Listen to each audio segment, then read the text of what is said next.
Hey guys, it's Chet again. Coming at you with a video on a rifle I've been wanting to talk about for a while. It's a British Enfield 303. My particular rifle here is a number 4 Mark 1. Just kind of wanted to show you guys the rifle and talk a little bit about it. I had some questions actually that I was hoping that you guys might be able to answer for me on some markings. We'll go ahead and we're going to take a look at the rifle here. I'm kind of go over it and hope I can capture some of these markings and maybe you guys can help me out as far as identifying. Couple things I know about it. We'll step back here and take a look.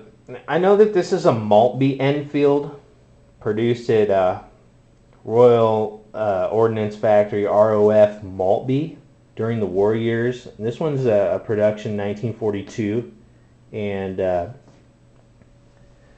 from what I understand, these guys really went into production in Maltby and another factory, Faserkley, or I hope I'm pronouncing it right. But from 41 on.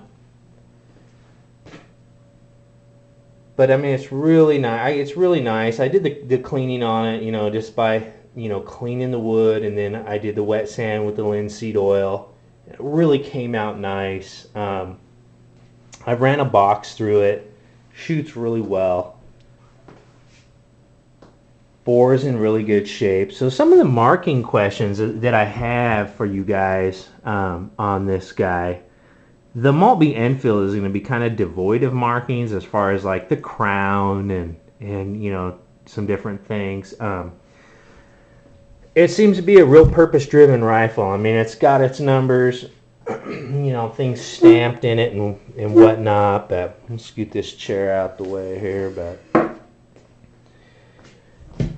one thing I was wondering that you guys can help me with, and I don't know if it's too clear, but maybe over here we'll see it better. The band markings on this thing,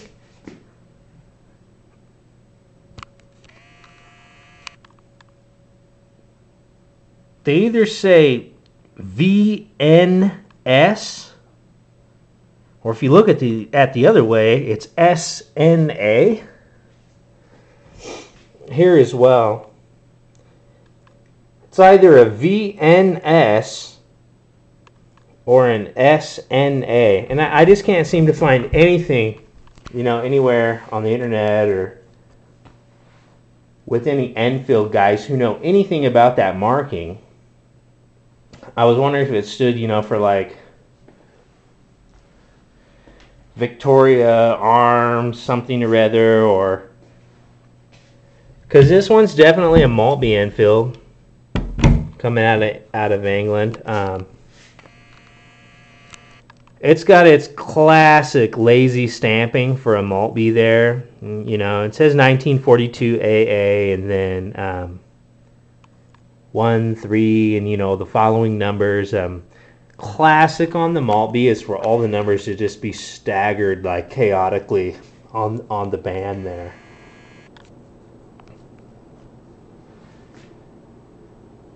Machining quality and everything, I mean, overall the gun is very well built. I mean, it's a beautiful gun. They just didn't take the time to really stamp them out, identify them all the way. There are some tiny markings that you guys probably will not be able to see, and it's the Maltby circles. They're below the serial numbers and stuff on the gun.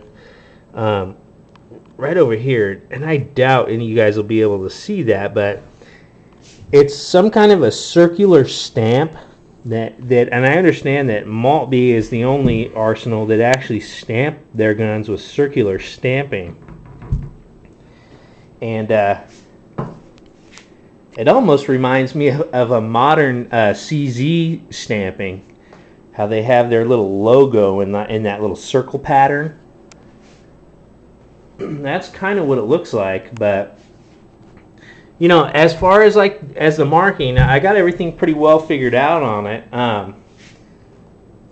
Aside for the barrel band markings, it's your 303 number 4 Mark 1.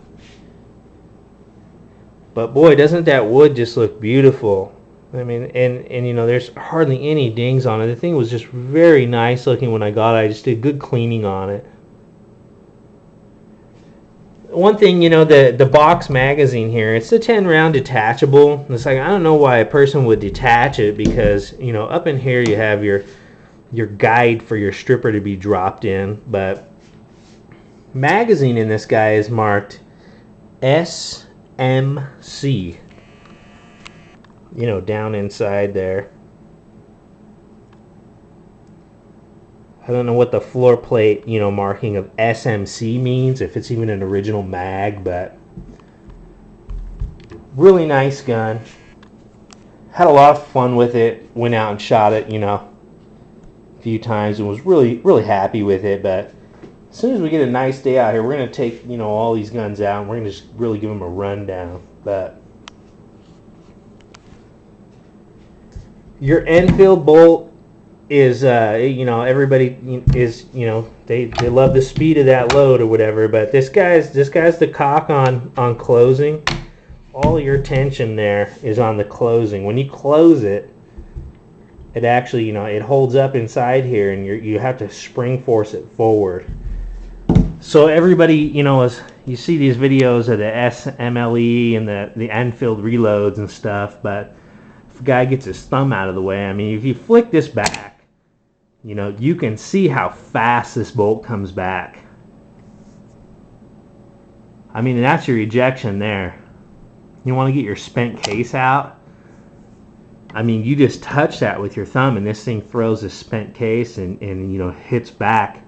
All you have to do is be ready to ram it back forward.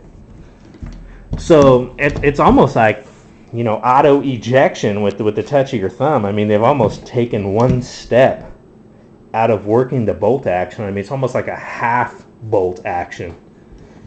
Really cool gun. I wish I would have got about 4 of these when they were $60 at the gun shows in the 90s. I mean, I feel stupid for not having done that, but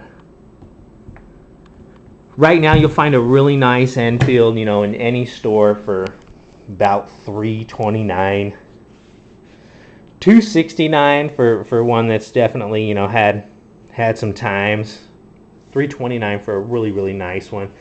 I couldn't believe how much these things have gone up in price. But it's a little look at the number 4 Mark 1 1942 Maltby Arsenal English Enfield 303. We're going to take them out and do some shooting and stuff as soon as we have some nice weather here. It's been raining and cold, you know, and snowing off and on, and kind of crappy, but I'm jonesing to get out in that good weather and you know, set some legitimate targets up and show you guys a little bit of all these different antique guns. I got a few of them I'm going to drag out of the safe here and make some videos on and kind of go over, and a couple of them I hope you guys can help me answer questions on. Alright guys, that's a wraps on the number 4 Mark 1 Maltby Arsenal Enfield 303. Thanks for watching, guys.